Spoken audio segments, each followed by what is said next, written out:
Hey peeps, welcome back to the Majesty of Reason. I'm Joe Schmid, and today I'm joined by Dr. Adam Pelser and Dr. Eric Reitan to discuss universalism, hell, and the problem of heavenly grief. Thanks, you guys, for joining me, and maybe you guys can say a bit about who you are and what you do, beginning with Eric and then Adam.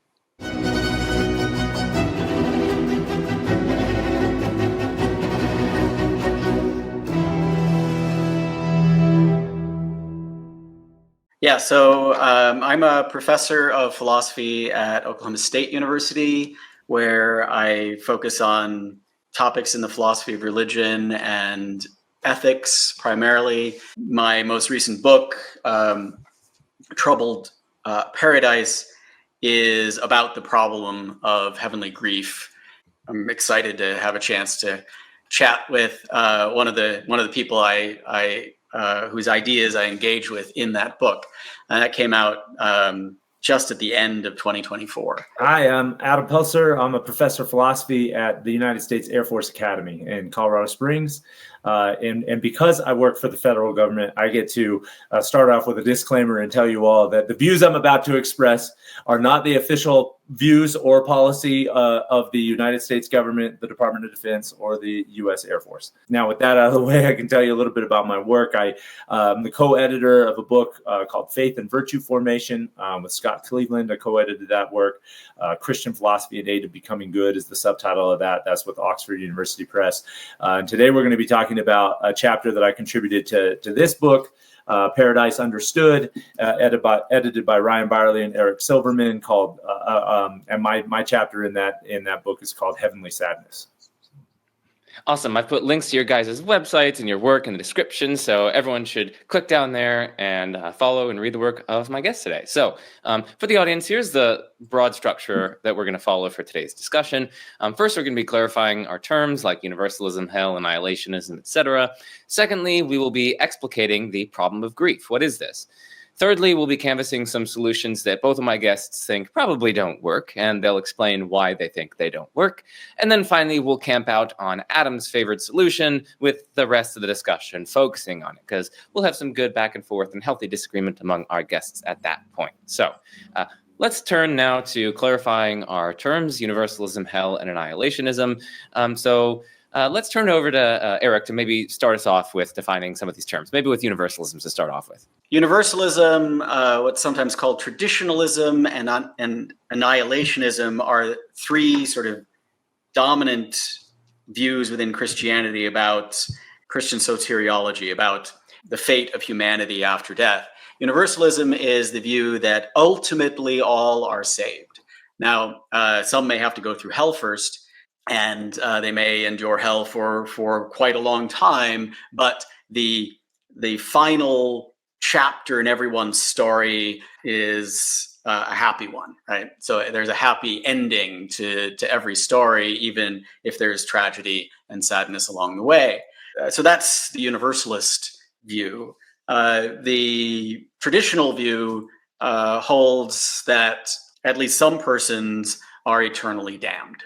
That is, they are, well, there's different views of damnation. Of course, there's the eternal conscious torment view. There's the eternal separation view. There's also other variants out there.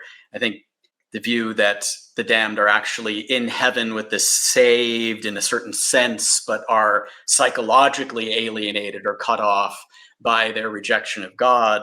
I think that's now popular being called the presentist view, but I could be wrong. But in any event, there's persons who continue to exist eternally who do not enjoy salvation.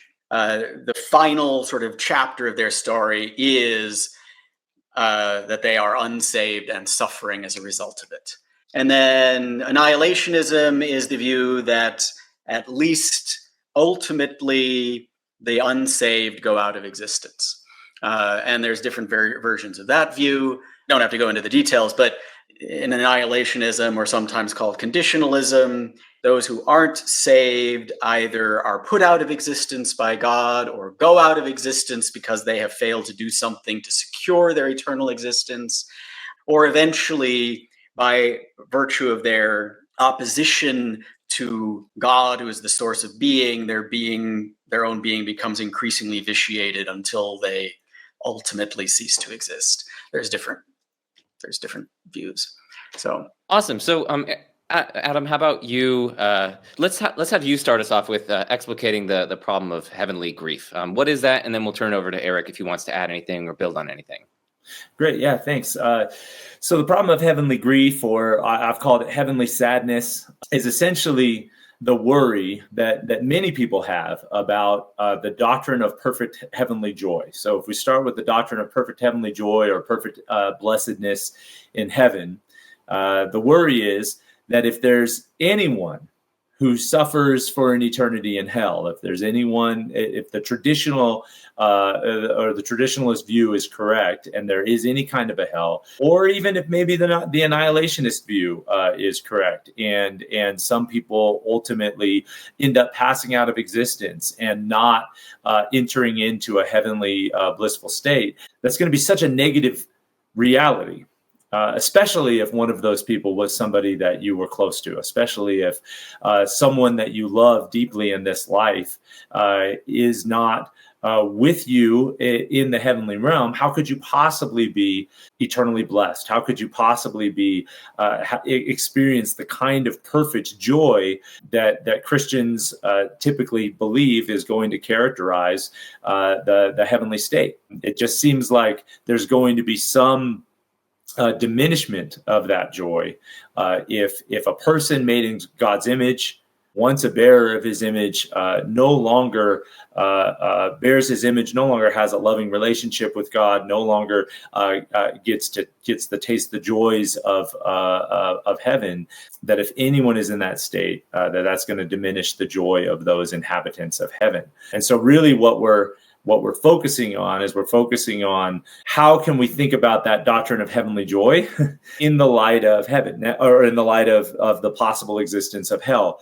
But I want to say that I think that the problem extends beyond that. I think even the universalist, who believes that at some point everyone ends up in heaven, has a kind of problem of heavenly grief or heavenly sadness to respond to, because even if everyone eventually finds their way into the blessed state of heaven, they will nevertheless possibly have memories of traumatic things that happen in this life, tragedies, not the least of which is the crucifixion of Christ himself.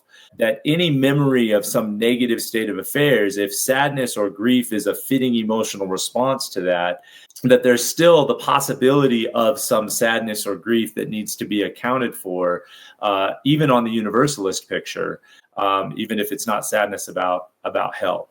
Yeah, so that's a nice overview. The way that I frame the problem in my book is as a tension between what I call the doctrine of perfect blessedness and the doctrine of limited salvation.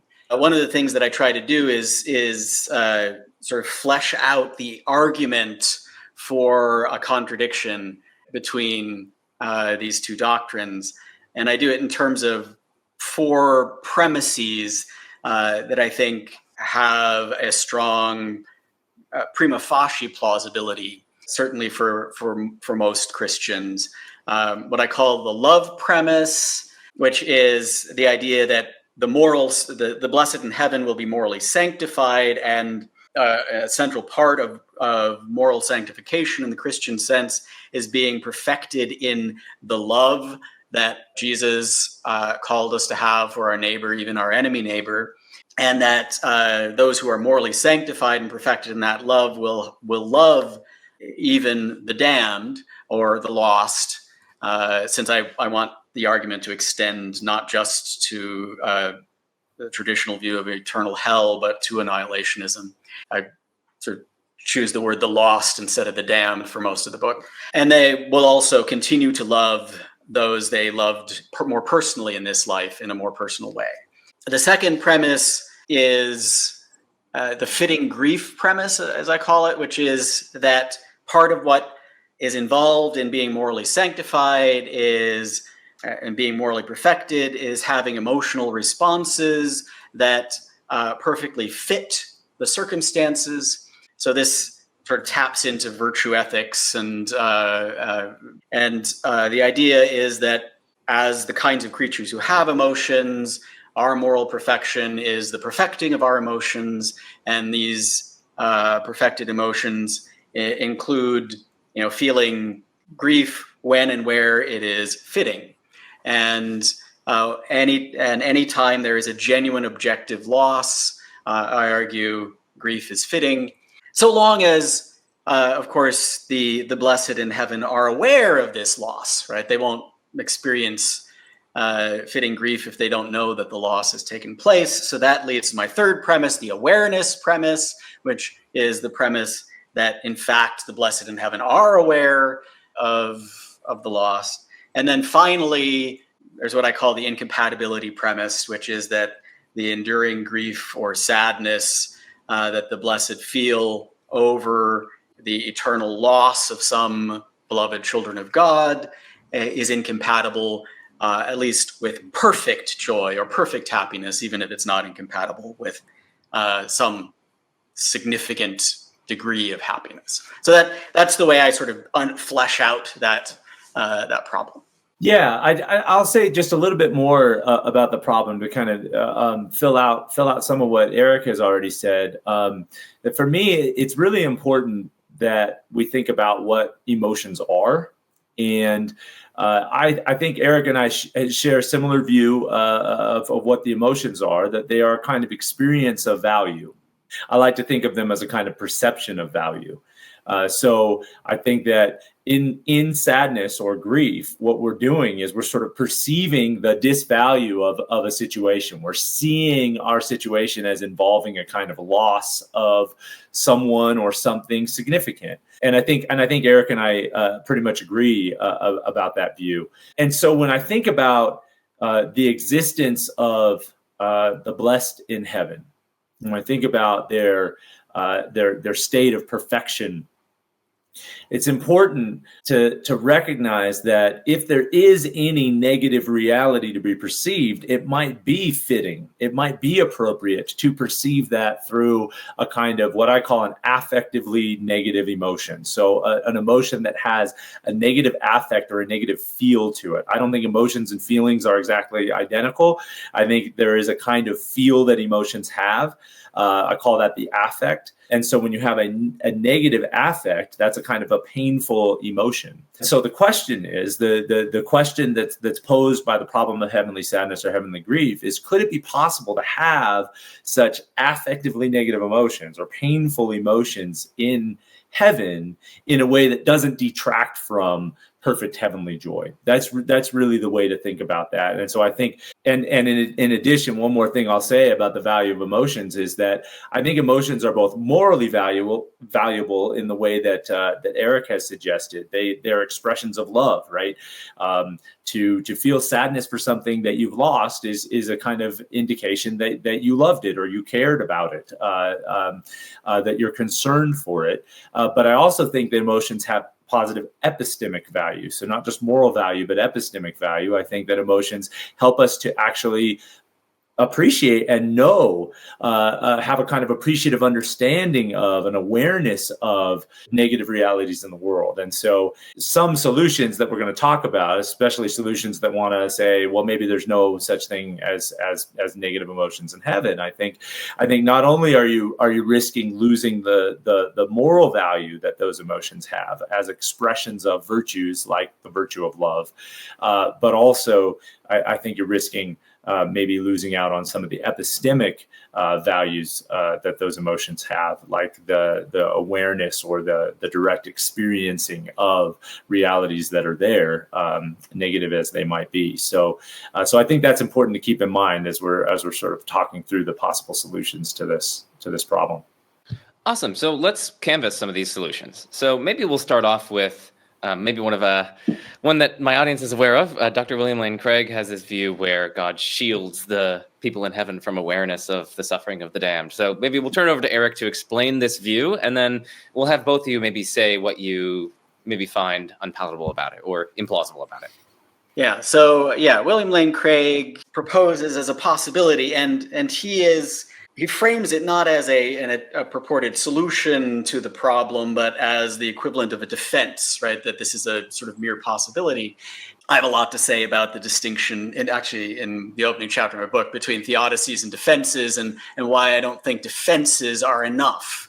So, but I don't want to sort of plunge into that. I'm going to just say, let's treat this as if it's a serious solution, right? An attempt to actually solve the problem by saying, well, yes. So the blessed in heaven, yeah, they love the damned and they're morally perfected, and so they would feel negative emotions if they were aware of the damned, but God shields them from such awareness. And actually, Craig offers two possibilities. One is that God shields them from all knowledge of the damned, so that God knows, but the blessed don't, and so the blessed are enjoying the joys of heaven, believing that all is well, when in fact all is not well. And the other possibility that he considers is that the beatific vision is so overwhelming, and it's an effect on the blessed in heaven, that it just drives out all awareness of the fate of the damned from their minds, even though in some sense they know it, that it's not present in their conscious awareness. So these are two possibilities that he puts forward. With respect to the idea that God shields them from all knowledge of the damned, so that they have perfect joy because they believe falsely that all is well, right? When in fact all is not well, there are several things that are troublesome there. One is that this seems to be a kind of eternal farce, right?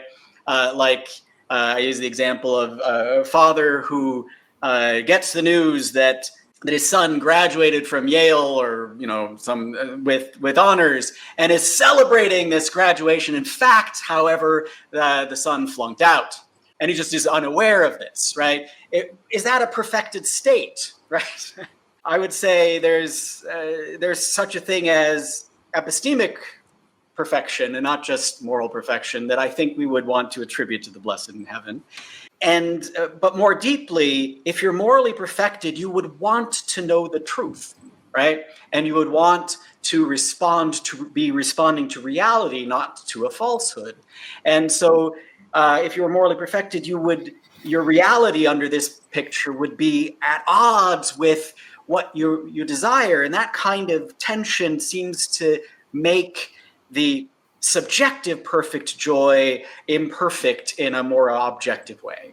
I mean, I have other concerns, such as, if God is shielding the blessed from this knowledge that God has, then God is in effect imposing a kind of partial separation between God and the blessed in order, things that matter to God, that clearly are of significance to God, that God, if we believe Scripture, desired the salvation of all, but this didn't happen, and so there is this eternal tragedy, but God has blocked off that side of himself from the blessed.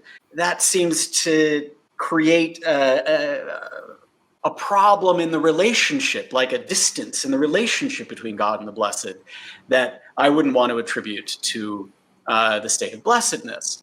The other side of it, the experience of the beatific vision is just so amazing that it just like washes away all awareness of the damned.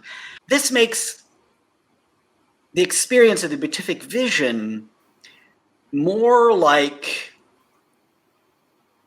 a cocaine high to me than like union with the God of love, and experiencing divine love, and experiencing ourselves as vessels of divine love, which it seems to me the beatific vision is about sort of uniting with God in God's essence, which is love, which means that we're going to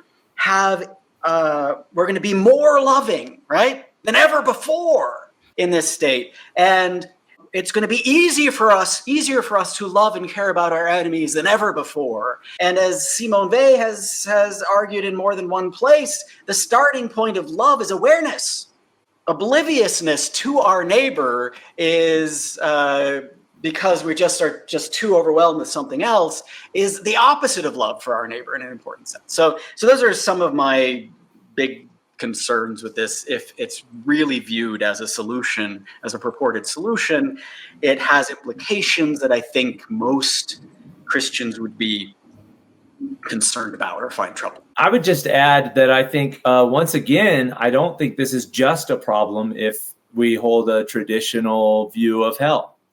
I think that even the Universalist might have a problem here, because any memory of tragic experiences in this life, any ante-mortem tragedies, memory of the Holocaust, memory of our own sins. In fact, the theologian Miroslav Volf has argued in his book, The End of Memory, that in heaven we can't remember our sins. It would be too painful to be thinking about and aware of our own history of sinfulness, the way we were sinned against by others, the way that others had wronged us, the way that we had wronged others, the way that we had wronged God.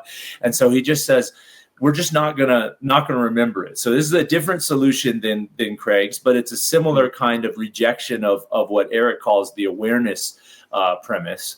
The idea that we just won't be aware of anything that could make us feel bad, right? Whether that's the existence of people in hell, or whether that's our own sinful histories.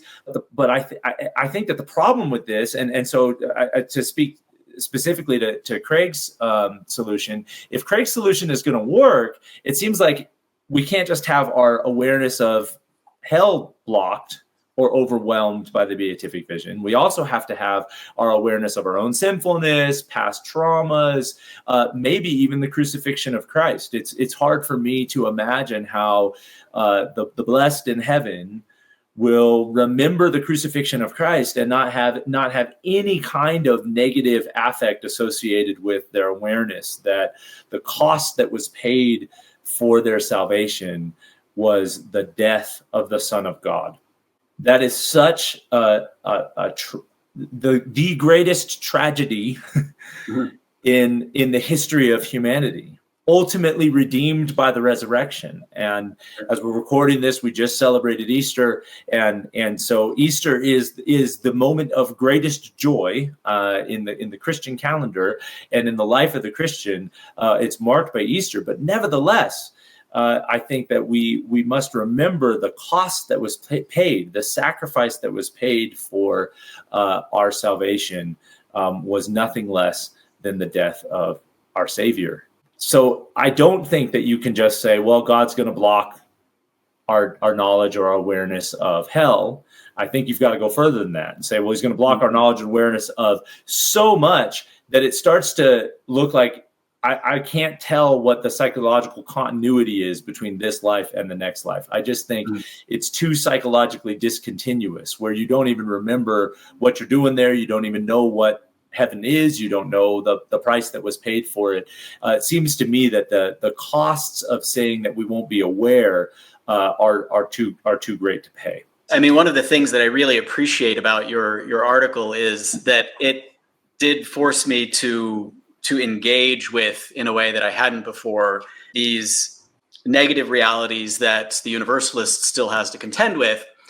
So there's a variant of the problem. I do think there's some differences. Probably talk about those things, but I do think that the blessed in heaven would be aware of this range of negative realities. If they weren't, there would be this dramatic psychological discontinuity, which would be a serious problem. Another version of that discontinuity that Thomas Talbot mentions and some others is in relation to our loved ones in this life. If you imagine that your mother is among the lost, right, and you end up in heaven, and God shields you from all awareness.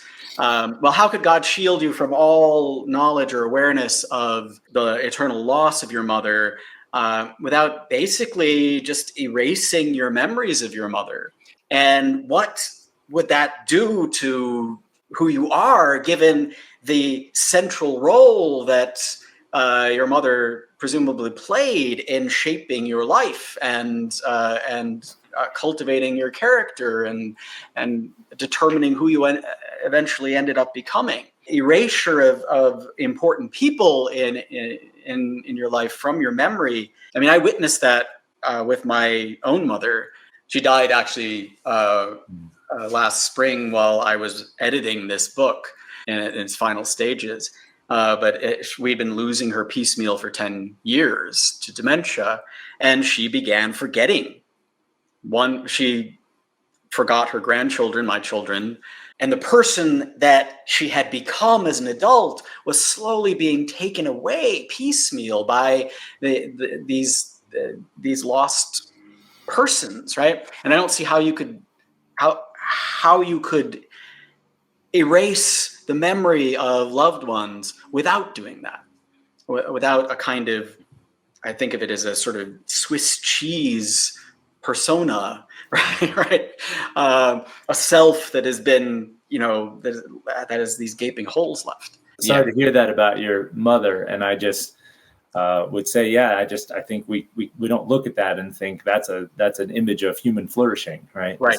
This is a diminishment. This is not what we should want, and it certainly seems incompatible with the perfected state of humanity that should characterize have eternal life in heaven. So that's one possible solution that we've canvassed, which is Craig's favorite response, at least as a defense, as he puts it forward.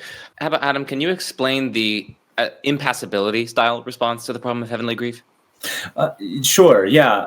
So one possible response, a version of this has been developed by Eric Yang and others, is the idea that God's impassibility means that God can't be negatively affected by negative realities on earth. He can't be sort of negatively affected in terms of passions or emotions, right?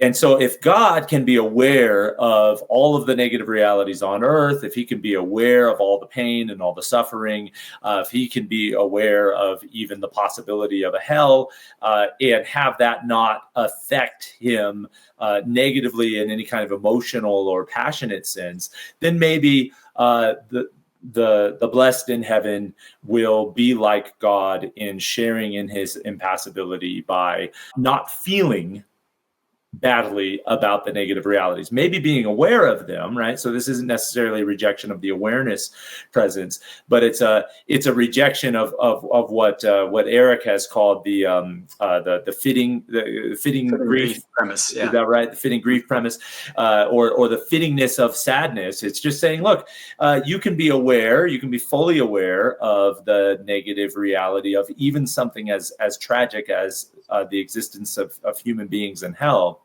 without feeling it, without having it affect you. And so that's the sort of impassibility view. I'm with Eric in believing that the fitting grief premise is plausible, that it's highly plausible. I think that if you are aware of the something as tragic as hell and you don't feel it, then I want to say you're not fully aware of the negative reality. There's a kind of an epistemic block there. You're not fully appreciating or knowing or understanding the significance of it. If you can say, yeah, I'm aware of it, but I'm not worried about it. I think of, somebody, if you were on a plane and it started to crash, and the person sitting next to you showed no signs of fear at all, and they said, and you said, "Aren't you scared?" And they said, "Well, I'm aware. I know that we're going to crash, but I'm not afraid about it." I think that the right response would be to say, "I don't think you get it. I don't think you realize the danger that we're actually in. You're telling me that you do. You're saying that you do, but I just don't think you fully get it." And so I think to have this kind of impassible lack of emotion toward these negative realities just seems to me like there's an epistemic block. But then there's also the moral concern that we've brought up already, which is that it just seems like a deficiency of love to be aware of this tragic reality that a human being made in the image of God a precious child of God, one for whom Christ died, is suffering eternally in hell. That seems like the sort of thing that the perfected love of heaven in the hearts of the blessed would feel. And so yeah, I can't accept the impassibility move. Yeah. I mean, let me just add that, well, first of all, there is disagreement among theists pertaining to divine impassibility, right? Impassibility has been a very traditional view, but it has not been without its critics. And there are plenty of otherwise very orthodox Christian theologians today who find divine impassibility problematic. But even if you don't, it seems that human beings are not impassible creatures, and that it's part of our nature that we have emotions and emotional responses that are positive and negative, that track our reality, right? At least when our emotions are working properly, we are aware of danger with feeling when we fear. We are aware of loss with sadness when we grieve. Our emotions are a mode of being in tune with reality that is characteristic of human nature, whether or not it's characteristic of divine nature. And blessedness of human beings is the perfection of our human natures. And so it seems that to suppose that that the blessed in heaven were impassible is to suggest that their human natures have been swapped out by something else rather than being fully actualized. And at least my understanding of the traditional view of the state of the blessed is that they have fully actualized the potential of the nature that God created them with. And if we want to understand a full actualization of human nature, as Christians, we look to Jesus in his human nature. And what do we find? We find someone who's not impassible, but who gets angry and who weeps. I would add to that I'm also sympathetic with maybe giving up. I don't think you have to give up divine impassibility in order to think that humans in heaven will not be impassible. But I'm not persuaded by divine impassibility either, both because of the example of Jesus, who in his human nature clearly experienced emotions, but even in his divine nature, I think there's plenty of scriptural evidence to suggest that God actually has emotions, actually is affected, actually does suffer. There's a powerful passage in the book Lament for a Son by Nicholas Wolterstorff, whose son tragically died in a mountain climbing accident. And in his reflections on his son's death and wrestling with God through his suffering, there's a passage that I quote in my chapter here, and I'll just read a few lines from it. Wolterstorff says, "For a long time I knew that God is not the impassive, unresponsive, unchanging being portrayed by the classical theologians. I knew of the pathos of God. I knew of God's response of delight and of his response of displeasure. But strangely, his suffering I never saw before. God is not only the God of the sufferers, but the God who suffers. The pain and fallenness of humanity have entered his heart. Through the prism of my tears, I have seen a suffering God." I love that Lament for a Son. In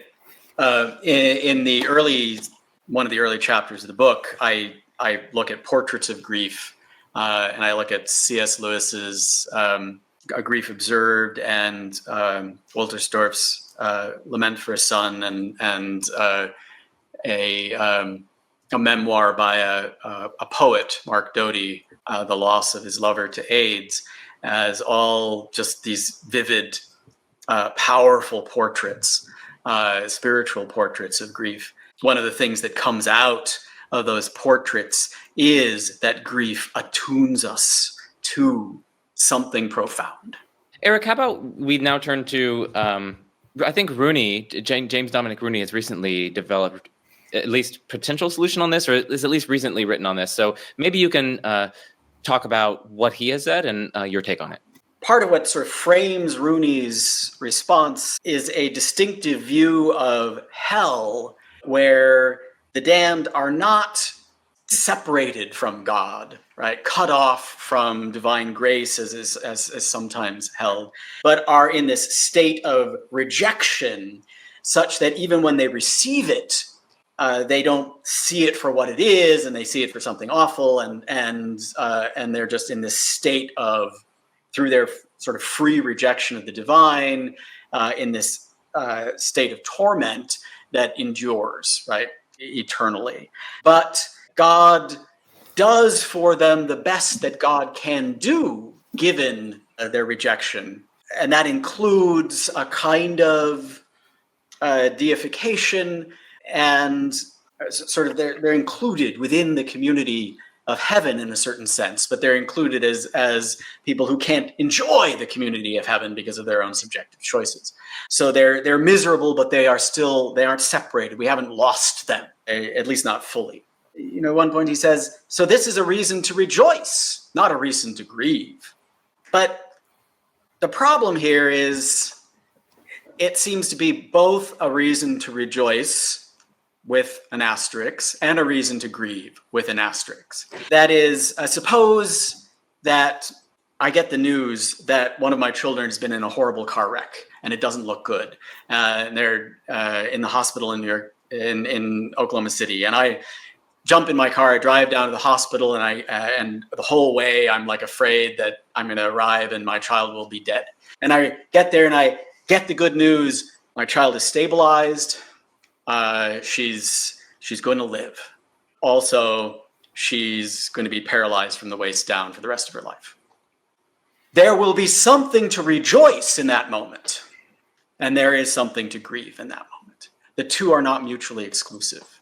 And I think the same is true of this portrait of heaven. There is something to rejoice about, but there is still something to grieve. So that's the basic gist of my response to that view. To round out this portion of the discussion, how about we have Adam give a kind of quick fire round where he talks about maybe C.S. Lewis, maybe N.T. Wright, and maybe Aquinas. And so you can cover those relatively briefly and cover some of your reservations. Sure. Yeah, I'll start with Aquinas' solution. So Thomas Aquinas' solution is he doesn't reject the awareness premise. He thinks that the blessed in heaven will be aware of hell, but that they will perceive it when they do think of it or pay attention to it. They will see it only through positive lenses, right? So they will only see, when they think about hell, the justice of God. And they will be impressed with gratitude to God for their own salvation. We can be so grateful that we aren't there, is what the attitude of the blessed will be in heaven. And also, isn't God great because God's justice is being demonstrated through this punishment of hell, if it's seen as a punishment.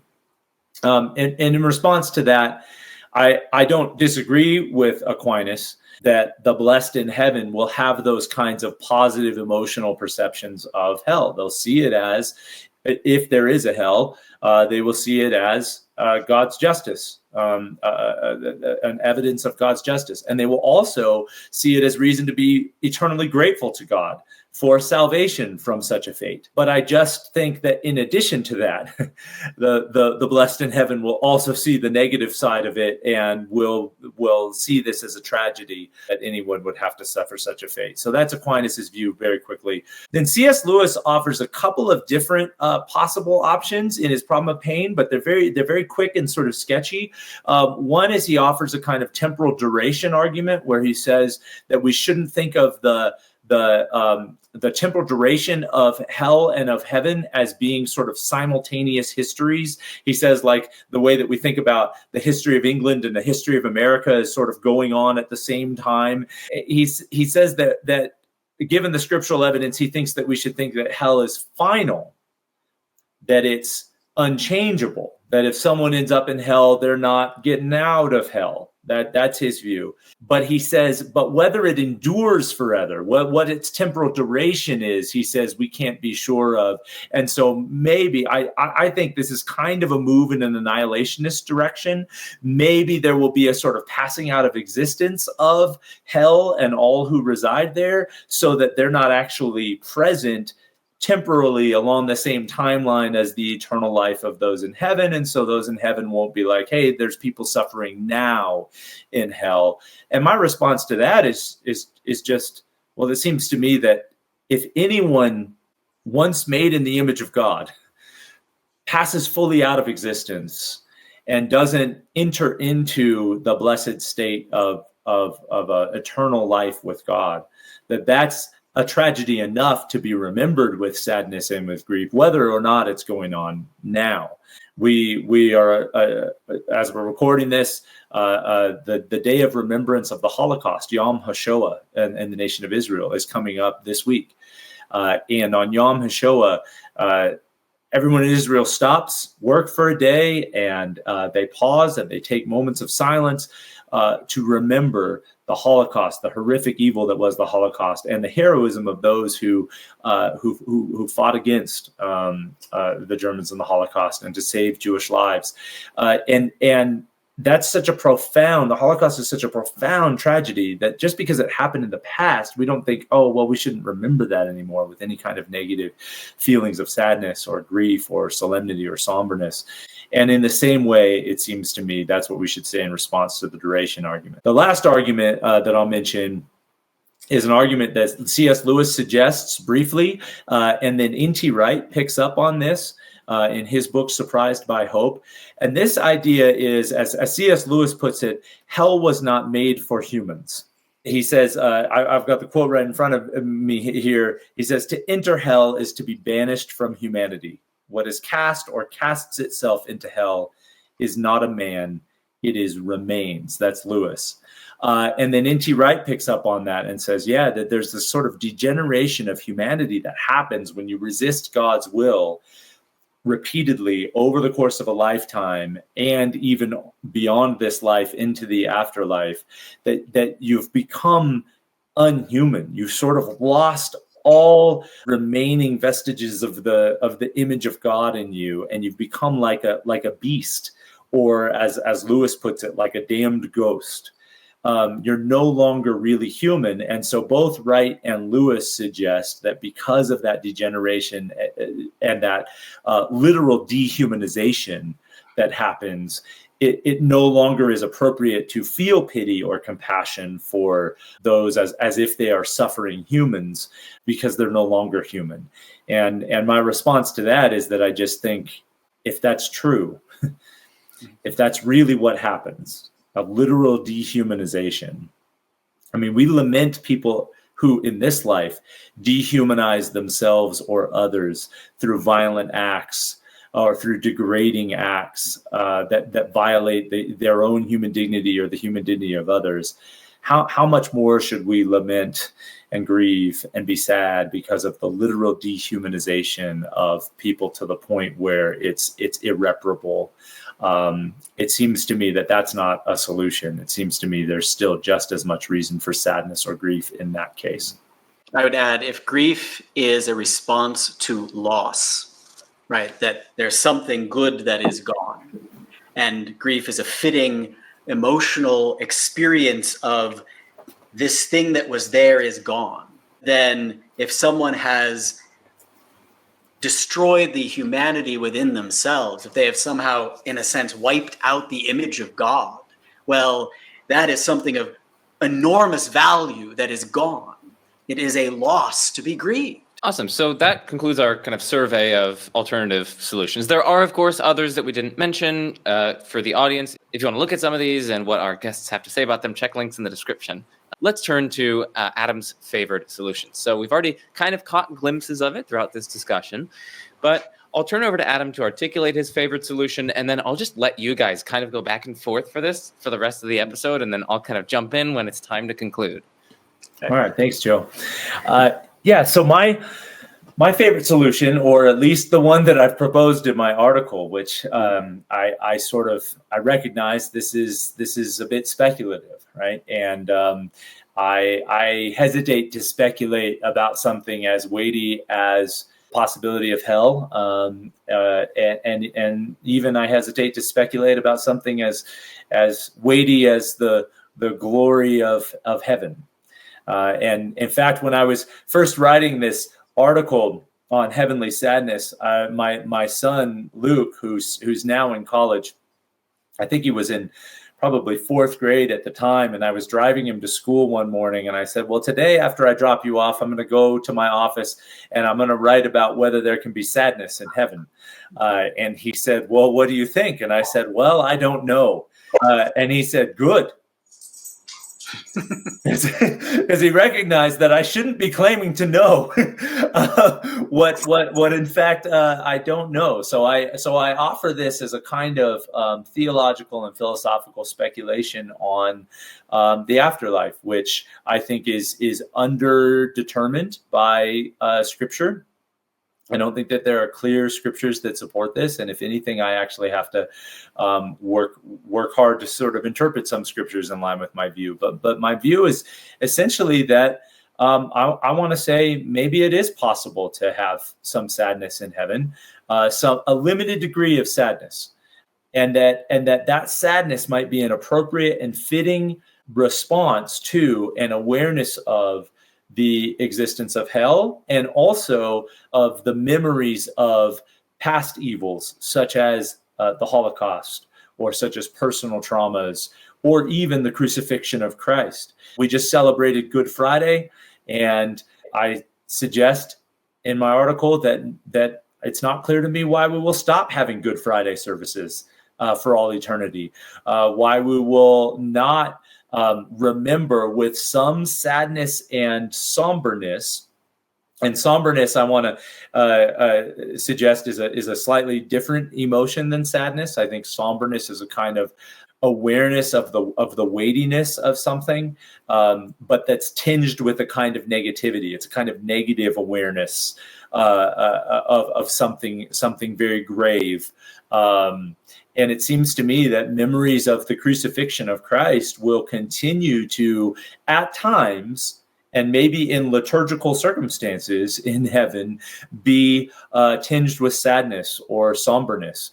Of course, overwhelmed by the joy of the resurrection, overwhelmed by the joy of salvation, but not overwhelmed to the point where, as in Craig's solution, I don't want to say that there's going to be overwhelmed to the point of being completely silenced or completely negated, that all negative affect will go away. And of course, then, if that's what I'm going to suggest, is that there's possibly sadness or grief or some kind of somberness or any other kind of affectively negative emotion in heaven, then I have to reject what Eric calls the incompatibility premise, the idea that that's incompatible with perfect heavenly joy, because I still want to say that those who are in heaven will experience perfect joy.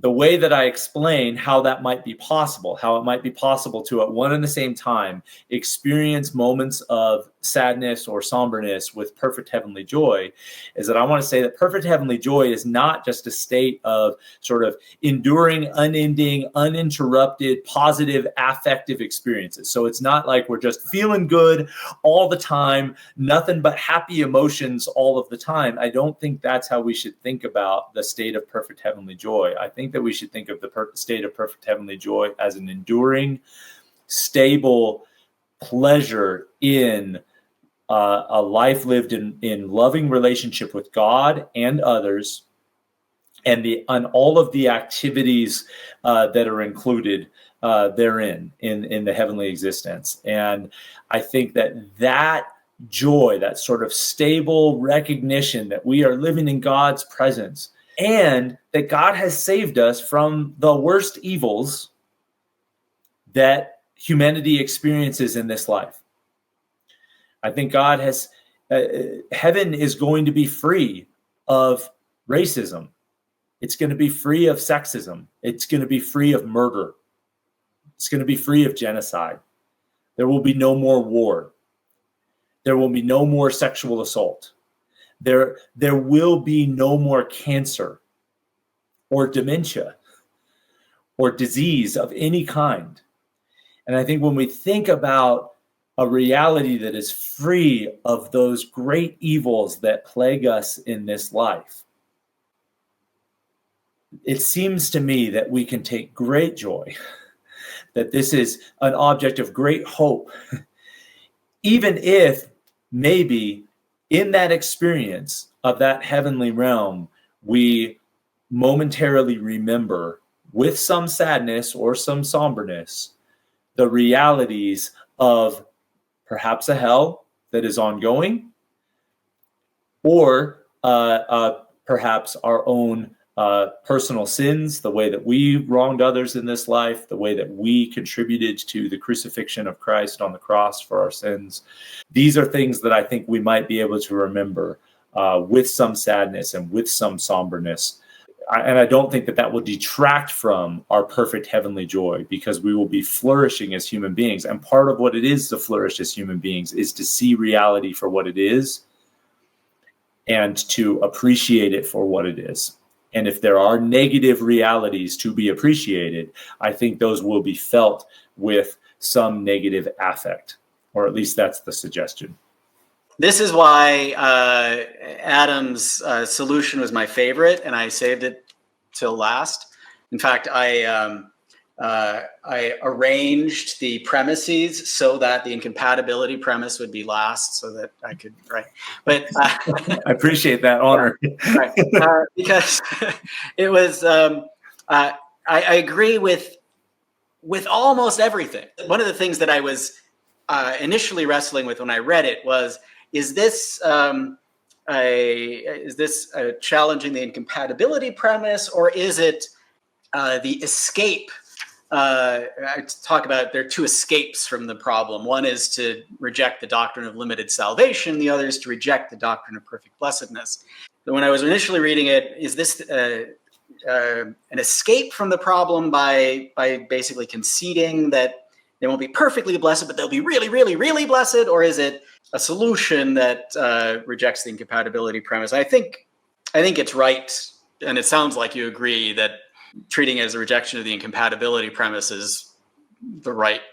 That's the way I've thought of it. I don't think of my view as giving up on perfect heavenly joy. Right. I think of my view as trying to rescue perfect heavenly joy and say how it might be compatible with sadness.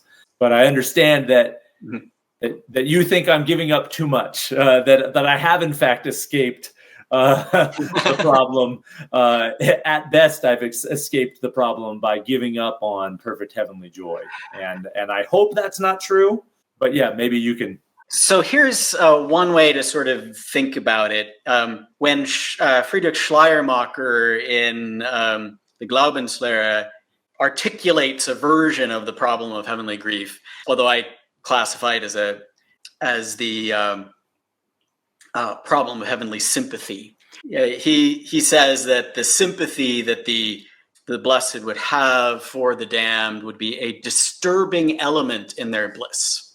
So the way I'm thinking about your proposed solution is the sadness that the blessed would feel over the damned, a sadness that is part of perfect joy, or is it a disturbing element to their perfect joy, so that their joy isn't perfect, even though it's still really worth having, right?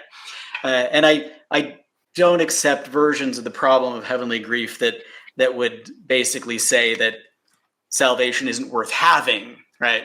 If any are eternally lost. But I do think that Schleiermacher's wording here, that eternal loss of some of God's beloved children created for union with God would be a disturbing element. Let me walk through what I agree with, which is like almost everything, and then where this little point of disagreement lies, which, if we accept my take, would shift Adam's solution into the realm of escape, right? A way to sort of escape the problem, which, I mean, what I do is offer an escape, right? So I don't think it being an escape is necessarily a bad thing, because, I go with rejecting the doctrine of limited salvation, which is an escape from the problem. First off, if there is tragedy and someone grieves that tragedy, that to me is better than a better state of affairs than there being a tragedy and the person not grieving it. We agree on that point. And because if there's tragedy and the person not grieving it, then the tragedy is compounded by the fact that this person is disconnected from reality, right? So there's this additional evil of the person's character maybe not being fully formed, or they're being disconnected from reality in some way. But I would add something further, which is another sort of point of agreement. I mean, you frame your formulation of this solution in terms of the Aristotelian eudaimonistic understanding of happiness, where eudaimonia is a state of flourishing, right? Rather than more hedonistic understanding as just like a series of pleasant states. And for Aristotle, the essence of the flourishing life, the essence of that kind of happiness is virtue, right? Intellectual, moral virtue, self-actualization, becoming all that you can be. And that means, with respect to the emotions, feeling them in a way that is fitting and appropriate. And so I would say that a person who grieves fittingly a real tragedy is happier than the person who fails to grieve when it is fitting, right? Because they have something that is more central, right, to a flourishing life than the other person, right? They've got this self-actualized character trait in relation to the experience of grief. They're experiencing it in a fitting way. And so the other person may have more pleasant states, but at the cost of something really essential to the happy life, this actualization of human potential that's found in virtue. Yeah, the person who experiences a tragedy and grieves is happier than the person who experiences a tragedy and doesn't grieve. But what about the person who just doesn't experience any tragedy, right? And would have the disposition to grieve if they did? Well, first of all, I don't think, for reasons that you've already mentioned, that such a person can exist given the world, right? Because if anyone, even in the state of blessedness, is coming from a life in which there's tragedy. So I'm going to agree that if there is going to be such a thing as perfect joy or blessedness, it is going to feature some grief in response to tragedy, right? And that's going to be a feature, an element of the perfectly happy life. So where do I disagree with you? Well, I think we can distinguish between two kinds of tragedies. And the one, I think, can be integrated with a concept of perfect joy, and the other I have a harder time integrating with the concept of perfect joy. And to put it in lay terms, I would say the way to distinguish these two kinds of tragedies is the tragedy that isn't the end of the story and the tragedy that is the end of the story. What do I mean by a tragedy that isn't the end of the story? Here, I'm going to help myself to some terminology that I introduced earlier in the book between relative and absolute defeat of evil. The notion of evil, of an evil being defeated, is the evil being situated in a larger whole where it is an element of a whole that is better because of the presence of the evil. So in a certain sense, it's part of a greater good. So it's an essential piece of a greater good. But what I just do is I distinguish between relative defeat and absolute defeat. A relative defeat is sort of given a certain context, sort of granted a certain context. The whole is better with the evil than without it.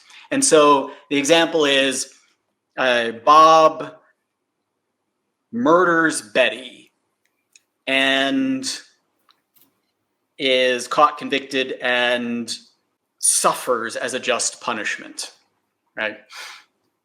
Now, suffering is something that in isolation we think of as an evil, but the whole Bob murders Betty and suffers as a just punishment is a better whole than Bob murders Betty and doesn't suffer, right?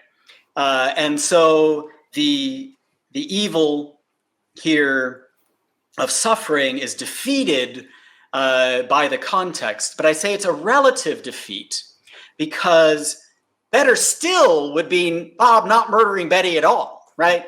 It's only given that Bob has murdered Betty that the suffering it's better given that Bob suffered. But it would be better still if the whole didn't exist. So that's an instance of sort of relative defeat. Whereas an instance of what I call absolute defeat is, I think, what Marilyn McCord Adams has in mind when she's talking about God's defeat of horrors. So her idea is you have some evil and God sort of builds up around the evil something of positive value of which the evil is an integral part. And this whole that God has built up around the evil is so good, right? Is so good that it's actually, you'd rather have the whole, even with that evil as a part, than dispense with the evil and the whole too, right? So that's a case of what I call absolute defeat, right? So getting back to our example, tragedy that isn't the end of the story, tragedy that is the end of the story.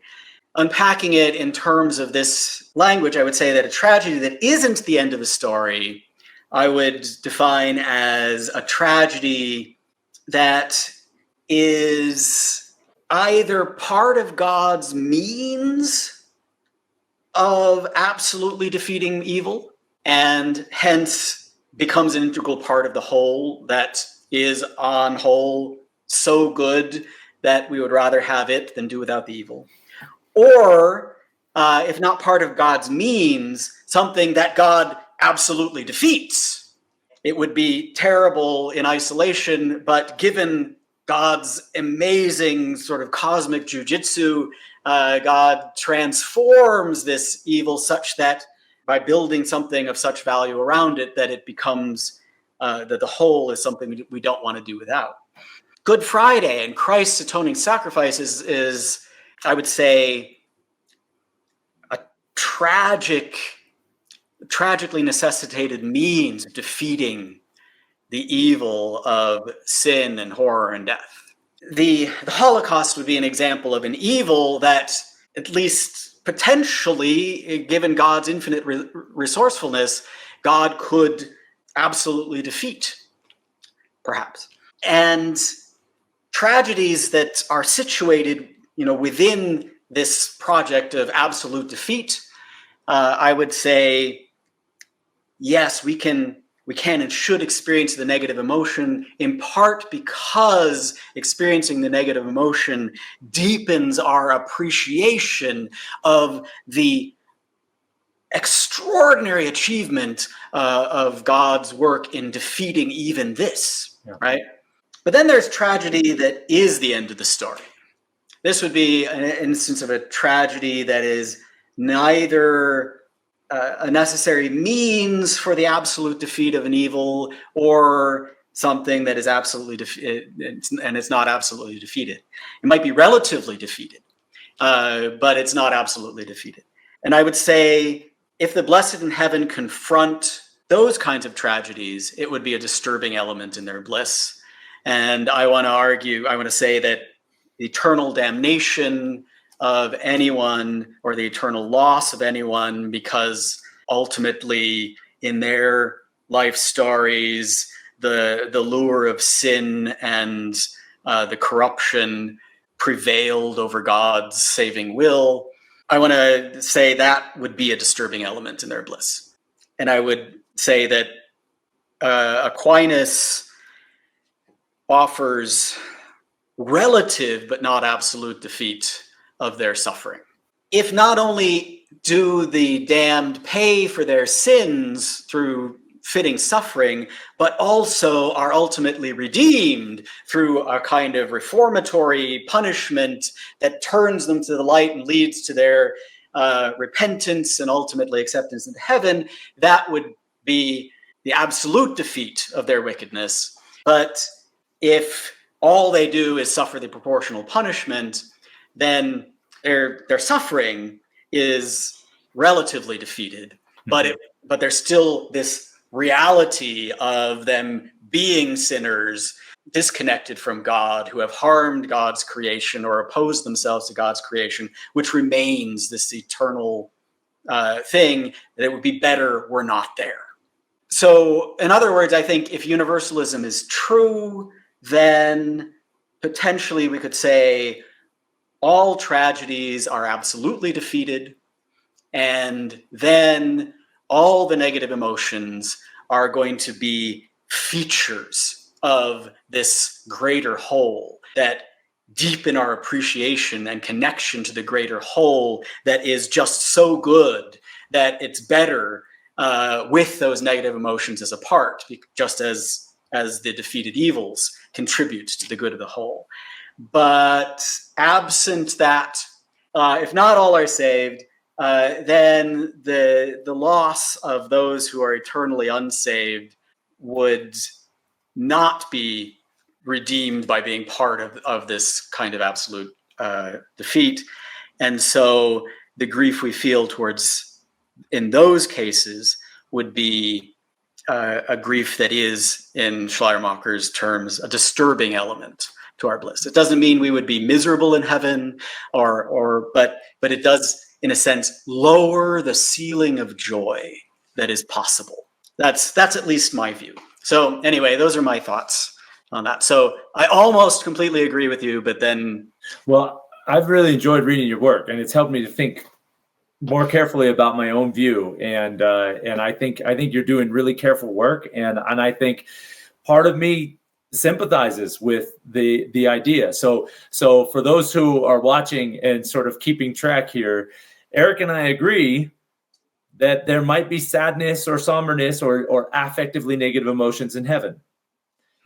What we disagree about is that I think that we might have those emotions toward the existence of some in hell without diminishing our perfect heavenly joy.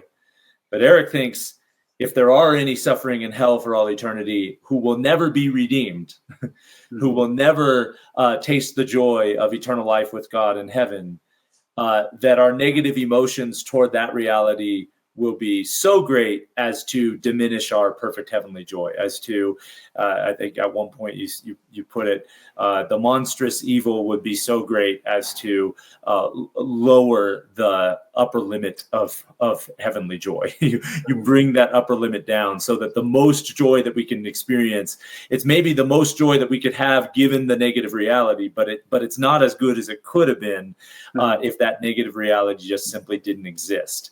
And so the Universalist, Eric thinks, can account for heavenly sadness and heavenly somberness and maybe even other, grief or other types of negative affective emotions in a better way than can the traditionalist, because the traditionalist just has this looming evil of hell that is so tragic because it is the end. It is the end of the story for those, and that recognizing that would be too painful to the point of diminishing heavenly joy. And so I want to say maybe it's possible to have a kind of limited sadness toward even that great reality.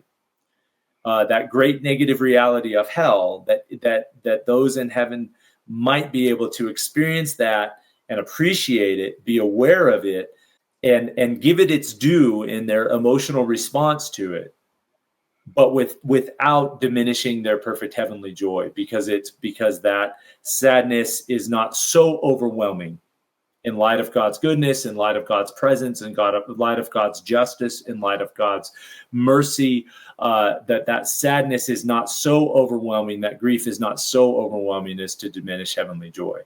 But I feel the pull of your arguments, Eric. I do. I find myself thinking, can I maintain the sadness that's limited enough that it isn't incompatible with perfect heavenly joy? And honestly, I think probably the best I can do I'm glad you brought up Marilyn McCord Adams, because what she argues in that piece is that what defeats the evils in all of our lives, what defeats horrendous evils, is ultimately the being comforted by God in his presence. It's the being in the presence of God and seeing God and knowing God for who he is. That is the thing that ultimately, that beatific vision is what's going to defeat our experience of horrendous evils. That's what's going to redeem all of the evils in the world. And I want to say something similar, but maybe resist the universalism. I want to say I've been working lately on thinking about divine comfort. And the way in which, through God's comfort, we might actually be able to know God's love in a more profound way, such that experiencing some evils is worth it if God is going to comfort us. Because in that comfort, we come to know God and God's love for us in a more profound way than we could ever know without God comforting us in our suffering. And so when I read Revelation 21 that I have in front of me, Revelation 21:4, where the promise is that in the new heaven and the new earth, God will wipe away every tear from their eyes, and death shall be no more, neither shall there be mourning, nor crying, nor pain anymore, for the former things have passed away. And I read that, I think, maybe God will be eternally comforting those in heaven. And maybe that is part of our joy in heaven, is to be comforted in our sadness. Now, that doesn't entail comfort for those who are in hell. And this is where Marilyn Adams wants to say that everyone eventually will taste that comfort of God and that redeeming, loving presence of God in their lives.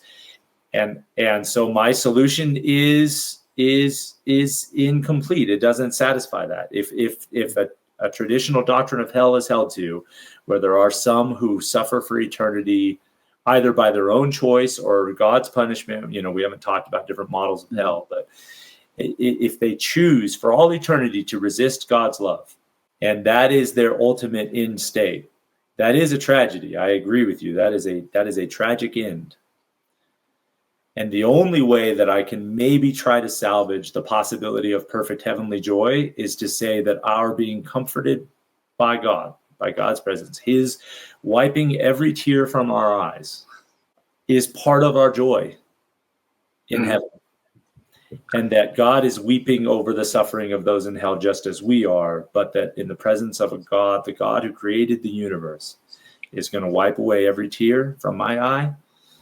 That is maybe the most comforting thought that I could ever have. And I just think if those who are in heaven, the blessed, are being comforted in that way by God, maybe that helps them to experience perfect heavenly joy, even in spite of the reality of hell, if it's real. Eric, I'll give you maybe just 2 minutes to reply to that, and then we'll have Adam a 1-minute response, and then we'll close it out.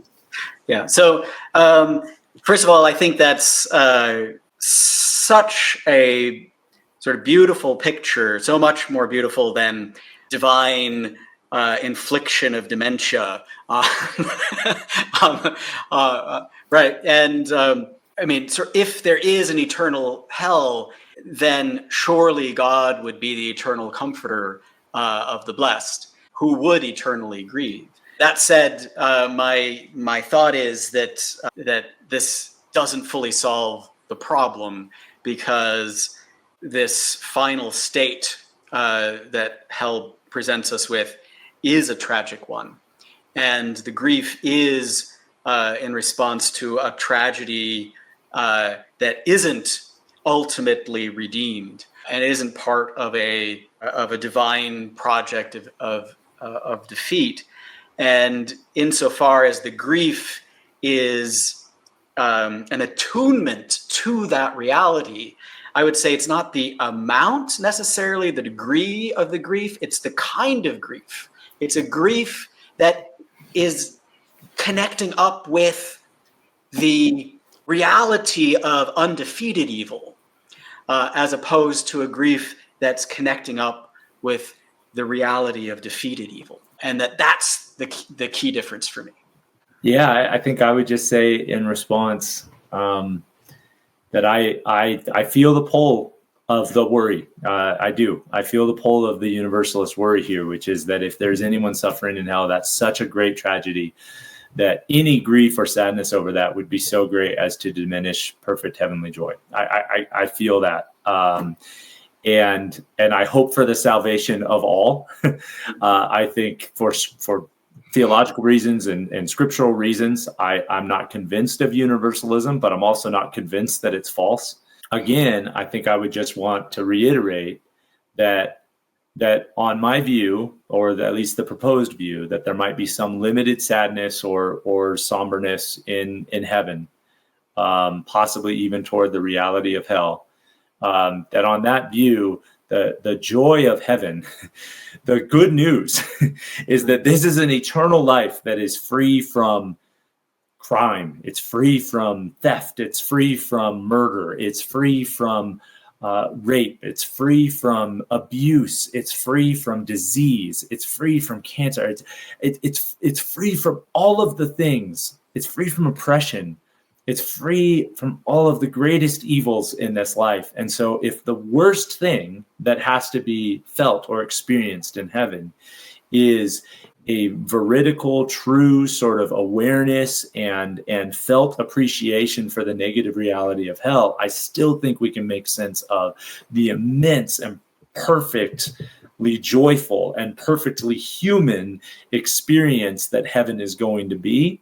But I will grant that I feel the worry of sadness over those suffering in hell being too great, and lowering that threshold, lowering that upper limit of what joy could possibly be in heaven.